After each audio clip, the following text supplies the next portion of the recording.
of terrorism research at the program on extremism at George Washington University.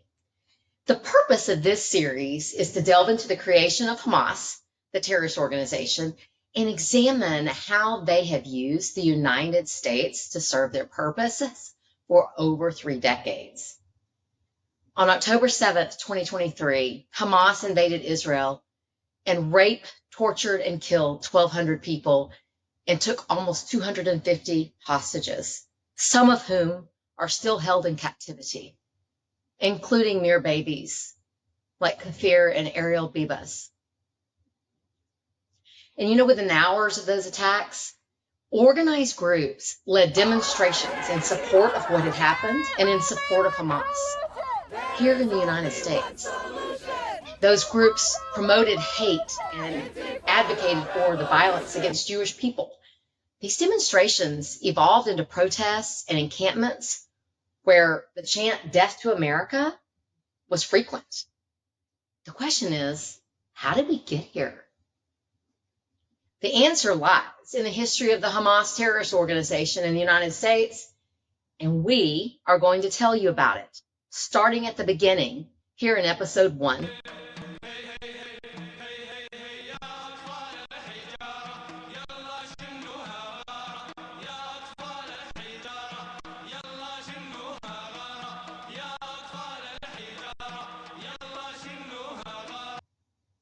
Joining us in this journey is co-host Jennifer Baker, a senior research fellow at the program on extremism. Jennifer, do you want to tell us a bit about yourself? Yes, thanks, Laura. As you mentioned, I am a senior research fellow at George Washington University. I am a retired FBI agent, 21 years. In those 21 years, I primarily worked counterintelligence work, which essentially covered the China threat.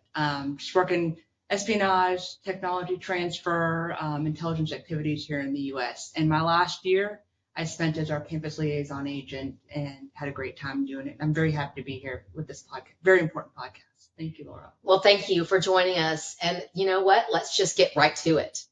So since we're starting at the beginning, take us back to December 1987. Yeah, well, that's when it all began. In December of 1987, in the Gaza Strip, there was a car accident between an Israeli driver and a Palestinian driver. And depending on who you ask, it was intentional or accidental.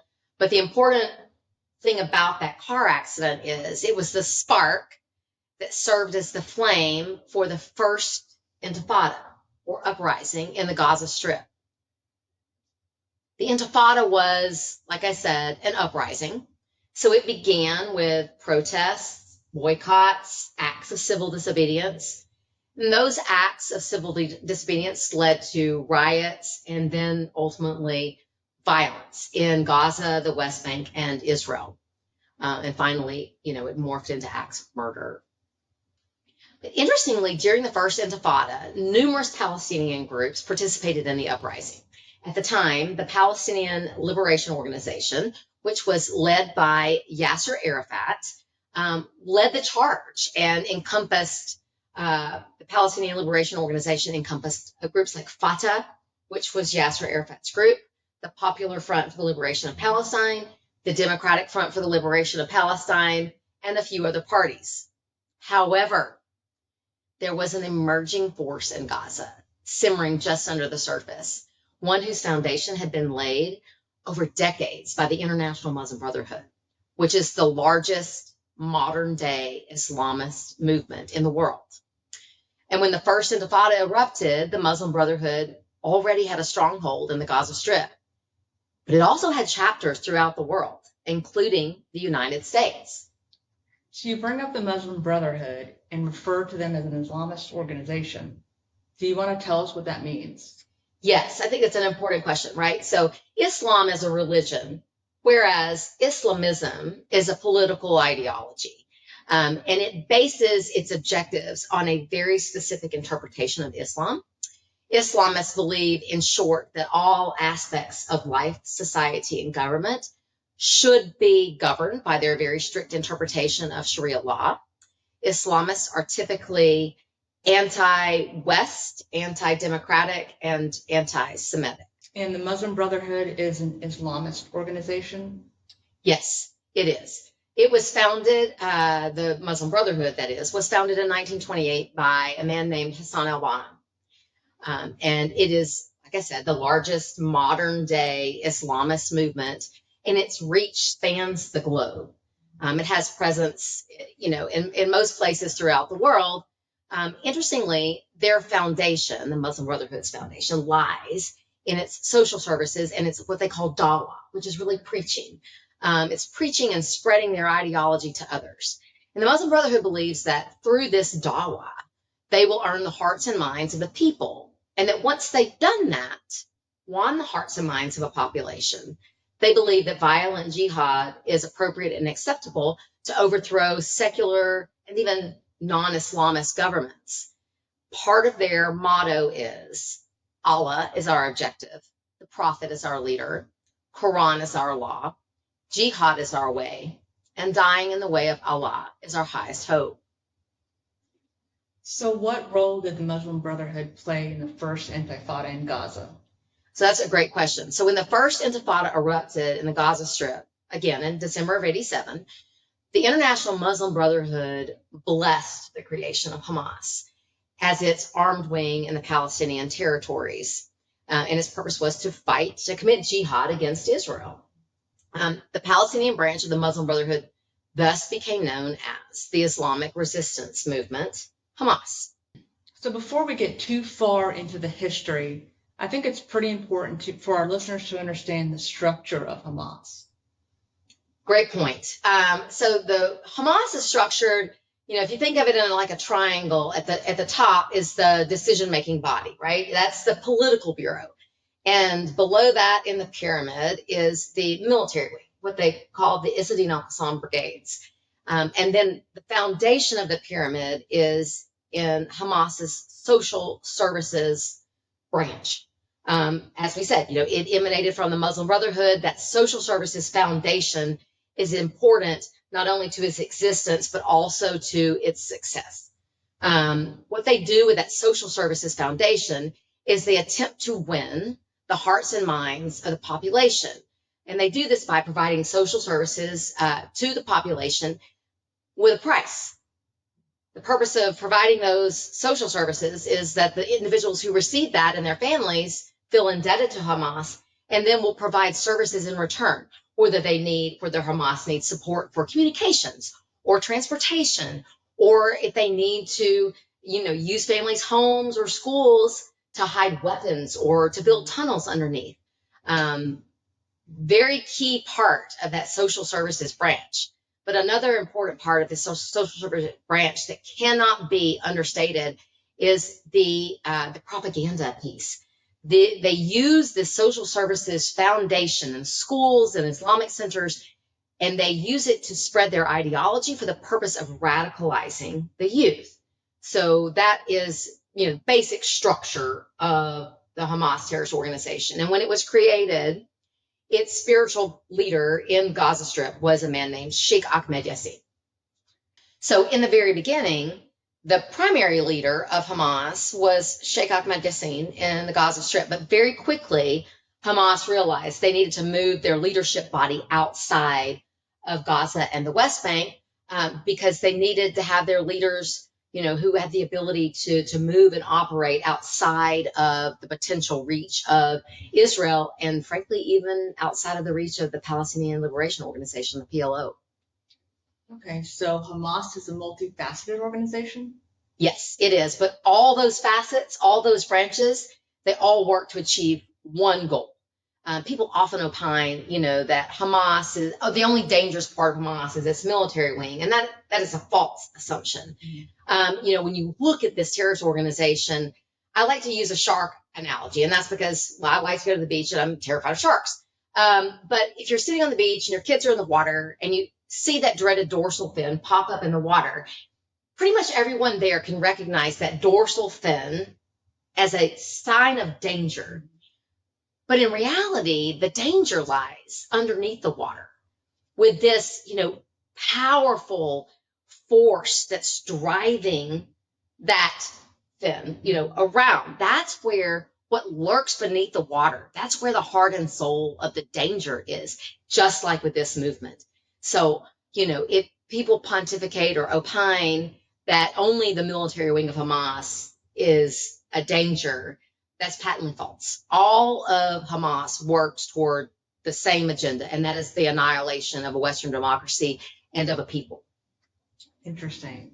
All right, now that we have all that laid out, let's go back to December 1987, early 1988.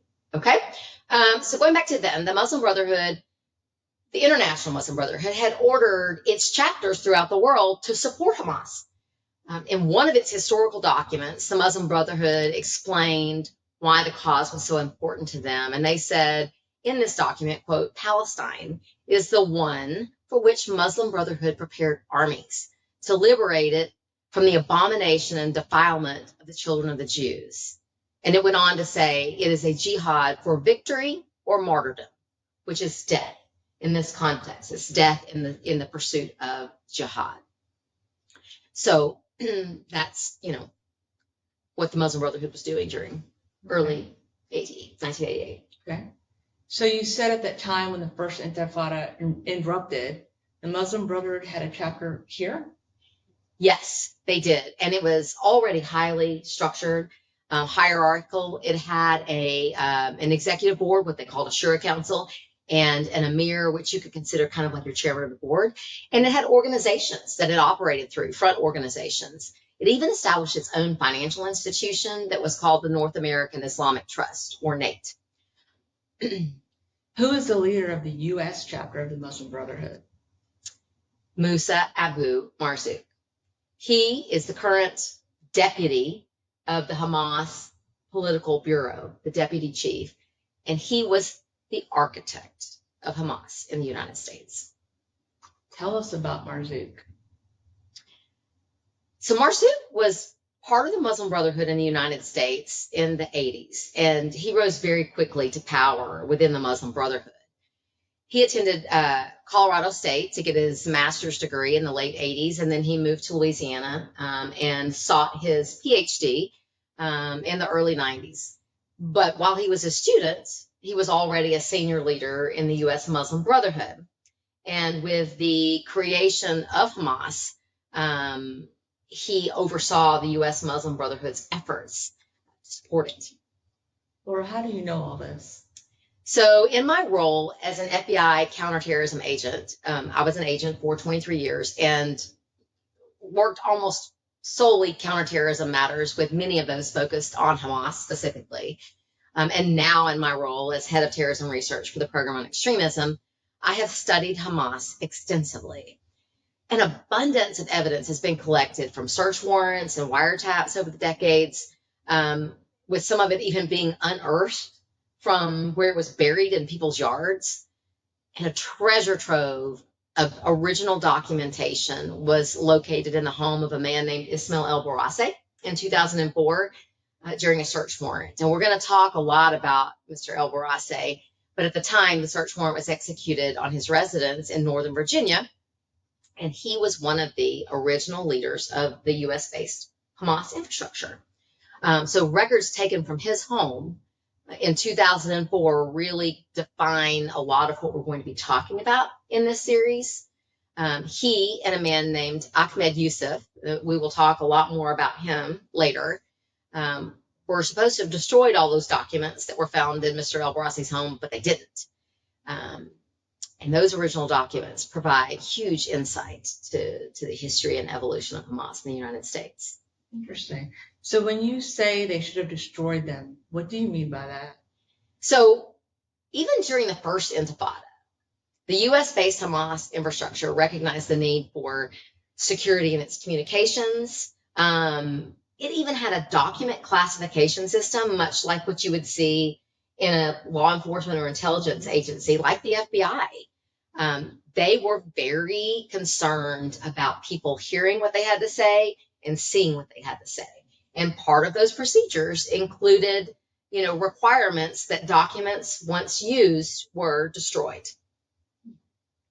Well, let's go back to the first Intifada happening in Palestine for just a minute. Now, you said Hamas was not the only group participating in the first Intifada? No, absolutely not. But like we talked about, the Palestine Liberation Organization, we call the PLO, which was led by Yasser Arafat, dominated the first Intifada. But Hamas was not happy about that. They, like I said, were an emerging force, and they wanted to be the top dog. They wanted that power. They wanted that control. And so during the first Intifada, as it evolved from 1987 to 1993, and that was the period of the first Intifada, that Intifada saw Palestinians kill Israelis, Israelis kill Palestinians, and then it also saw Palestinians kill other Palestinians because there were always suspicions that individuals were collaborating with Israel. I think more striking for me than anything was the manner in which they were killing suspected informants. That for me was a powerful lesson. Again, you want to commit acts of terrorism against Israelis. I mean, I get it. I mean, I'm not under any condition justifying it. I mean, I've had soldiers wounded, but I understand that in the context of terrorism, counterterrorism. The manner in which they were killing suspected terrorists or suspected collaborators or collaborators who had been outed. That for me was I don't want to say wake-up call, but was a powerful indicator about the depth of their commitment to their cause. Because it was, for us, it was unbridled violence. And I understand it from their perspective, it was not only to kill the suspected collaborator, but also to serve as a powerful deterrent to other potential collaborators. أهم الأجهزة التي كانت لديك؟ طبعا في جهاز الدعوة وجهاز الأشبال وجهاز يعني اختراق الآخرين والمعلومات وهكذا المراقبة وكل شيء. يعني صارت الحركات عبارة عن واقع شبه يعني دولة لكن بشكل مصغر. وأنت كنت على رأس هذا الجهاز تقريبا.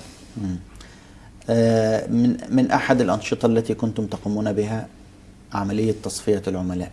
كيف كانت خطتكم في عملية التصفية من خلال هذه الرواية الأولى التي ذكرتها؟ كان في ناس مسؤولين اختطاف الفرد اللي بده يحقق معه، نقله إلى مكان آمن ثم التحقيق معه على شكل شريط مسجل ومكتوب، ثم تنقل التسجيلات إلنا للجنة المركزية. نقرأ إيش قال ونسمع إيش نطق، وبناء على الجريمة اللي ارتكبها والجرائم نقرر هل يستحق الإعدام أو لا.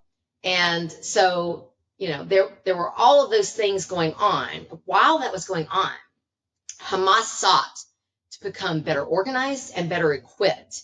And it did, thanks in large part to Musa Abu Marzook and his US-based infrastructure. Due to what he was doing here in the United States, Hamas influence in the first Intifada grew significantly. So while the first Intifada was happening in Israel and Palestine, what was happening here in the U.S.? Musa Abu Marzook was happening. That's what was happening. He spearheaded the United States Muslim Brotherhood's chapter, their support for Hamas. He oversaw the creation and operation of 3 primary organizations that were to support Hamas, and that was the Occupied Land Fund, which very quickly was renamed the Holy Land Foundation. That was to be the financial branch of support for Hamas in the United States. Then you had the Islamic Association for Palestine, the IAP. That was to be the propaganda arm of the US-based Hamas infrastructure. And then the United Association for Studies and Research, called the UASR, which was, for all intents and purposes, a Hamas think tank. Did you find documentation on all this? Yes, we found original charts and diagrams, a plethora of evidence showing this. But one document we can look at to really explain it is Muslim Brotherhood memoranda seized from El Barasse's home during that 2004 warrant. And in that, the Muslim Brotherhood actually documented its own strategy to support Hamas. And it was using the US-based Hamas infrastructure as an example to other countries on how to do it. They were so proud of how the United States chapter of the Muslim Brotherhood had organized itself and began operating through these three front organizations to support Hamas, that they wanted other countries' Muslim Brotherhood chapters to employ those same techniques. And in the document, in fact, it actually said, and this is a quote, the Intifada started and the Islamic resistance movement Hamas was formed, and the general apparatus for Palestine developed in light of resolutions of the Guidance Office and the Shura Council of the International Movement. So what that's talking about is the leadership body of the International Muslim Brotherhood, right? Going back to the quote, their guidance to form Palestinian committees in all countries. And the document said, and this is a quote, the general director of the apparatus came and met with the leadership of the movement in America in 1988. And after discussions, an agreement was formed and a Palestinian committee was created under the supervision of the Muslim Brotherhood's executive office. And as we go on, this is part of the quote, the committee was then tasked with supervising all the organizations which serve the plan of the movement, Hamas, domestically and internationally. Among these organizations were the Islamic Association, the Occupied Land Fund, and the United Association. So the three Hamas fronts were identified in that very document as supporting Hamas. It was shortly thereafter, again, we mentioned that the leaders of the Occupied Land Fund decided that name was too politically charged and they were worried about law enforcement scrutiny. So they changed the name to something that sounded more appropriate, which was the Holy Land Foundation. Where in the U.S. were those entities? So the IEP and HLF, they bounced around in several different states in the first years, but pretty quickly settled in a suburb of Dallas, Texas. The IEP ultimately moved to Chicago, Illinois, and then the United Association for Studies and Research founded and stayed in Falls Church, Virginia, Northern Virginia area, outside D.C. Okay. Did you also find a chart showing the structure of this new Hamas infrastructure in the U.S.? Yes, we found a chart. And it outlined the leadership and the positions they held in numerical order. And it outlined the three organizations that we've been talking about, and then some other components of the actual structure. But interestingly, on the top of that, you will note that Marzook is listed as number one. He was the leader and the architect of the infrastructure. At the same time he was leading that effort, he was leading Hamas's political bureau, its governing body. He had risen to the top as the chairman. So Marzook led the political bureau, just like he designed and oversaw the foundation of Hamas in the United States that took root over 3 decades ago and has continued to evolve, thrive, oppose peace, and spread hate right under our noses. In the early days, he spent hundreds of thousands of dollars on forming the HLF, funding the IAP and UASR. Laura, tell us more about what Marzook and the Muslim Brotherhood did to build up Hamas here. So when the HLF was in its infancy, Marzook used it as a vessel for funneling money for weapons to Gaza. Specifically in 88 and 89, not only did the HLF and the IAP and its officers receive money from Marzook for these organizations, they sent hundreds of thousands of dollars to Marzook, his family members, other members of the Palestine Committee, and even Hamas financiers abroad, and to organizations run by Hamas in the Gaza Strip. At the time, most of the money came from an account the HLF had at NATE. Remember that Muslim Brotherhood's financial institution we talked about? It was similar to a bank. And the HLF held an account there. And a lot of the money in these early years that was being distributed among this U.S.-based Hamas infrastructure and the Hamas institutions in the Gaza Strip came out of that NATE account. Years later, the HLF, interestingly, would pretend like none of this happened. They, in their own internal documents, noted that they had raised no funds in 98 and hundreds of dollars, not hundreds of thousands, in 1989. So where was all the money coming from that the HLF was distributing? So we know that it was coming from this bank account that was held at NATE, but there's not enough information available to know where it originated. We can see that it was in the account, but we don't know who put the money into the account for the HLF and these other Palestine Committee members to use. But it is not irrelevant and likely not coincidental that this was about the same time that Marzook realized he needed more power and more money, so he went to deal with Israel's greatest enemy. In fact, on September 30th, 1990, the first meeting was held between Marzook on behalf of Hamas and the Iranian regime. There, they discussed generally what their relationship was going to look like and how they would deal with, wait for it, the PLO. The relationship developed between Hamas and Iran, and they ended up having their first, what they called, official meeting in Tehran in 1991. And it was there that Iran gave permission for Hamas to open its own satellite office in Tehran. During those meetings, Hamas also met with delegations from Hezbollah, the Palestinian Islamic Jihad, or PIJ, the PFLP, and the International Muslim Brotherhood. And there were even leaders of the Afghan Mujahideen present during these meetings in 1991. But by 1992, Iran was sending Hamas money.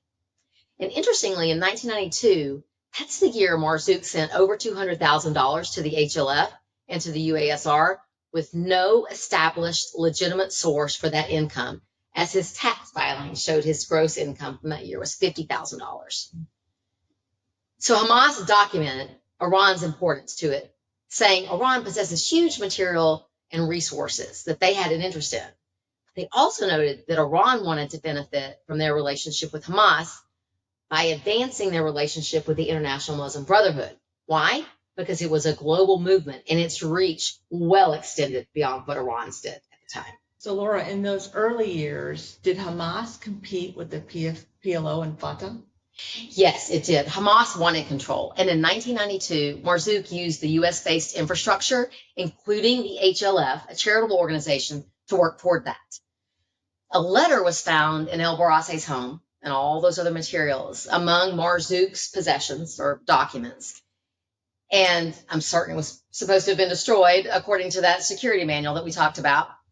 But it reported on an attack that Hamas had successfully undertaken against an Israeli patrol unit. And the document said, quote, it is a jihad for the sake of God, a victory or a martyrdom, end quote. And the letter went on to say, we have bargains of very modern and different pieces of steel in front of us, and they are being offered to us for purchase now. Otherwise, they will be offered to Fatah. Therefore, we hope that you send $100,000 very quickly to conclude the bargains before they are sold. Yesterday, an agreement to solve Fatah's problem has been reached, and if the assaults continue, we will respond to Fatah in the appropriate manner, end quote. The letter was signed in code by 7-Up and dated July 20th, 1992. So was Hamas buying pieces of steel? No, that was code for weapons. Did Marzook help with this request? He sure did. So the letter came through, and Marzook used his U.S.-based infrastructure and charitable organizations to funnel money for those weapons. To be more specific, 10 days later, Marzook placed a call to the head of the HLF at the time, Mohammed El-Mazain. And then Marzook issued a check to the Holy Land Foundation for $100,000 2 days later. Within the week, the Holy Land Foundation sent the $100,000 to the Islamic Relief Organization in Gaza. And that's important. That organization is also called the Islamic Relief Agency or the Islamic Relief Committee. It's a change in the translation of the same word. But he sent, that's the channel through which they sent the money. And in a document that was related, it said that the Islamic Relief Committee had been approved for delivery of Hamas funds. So Marzook used his U.S.-based HLF to funnel $100,000 to another charitable organization in Gaza to buy weapons. During the same time period, about a week later, there's a fax from Islamic Relief Agency to Marzook saying, they needed another $100,000. And this time they didn't use a code for weapons. They said they needed weapons. So during the same time period, a letter from the Islamic Relief Agency discussed their devotion to jihad. And it said, and this is a quote, "The meaning of killing a Jew for the liberation of Palestine cannot be compared to any jihad on earth." That was from a charitable organization. And Marzook did it again a week later. A fax was found in the same materials from the Islamic Relief Agency, and this one didn't bother with code.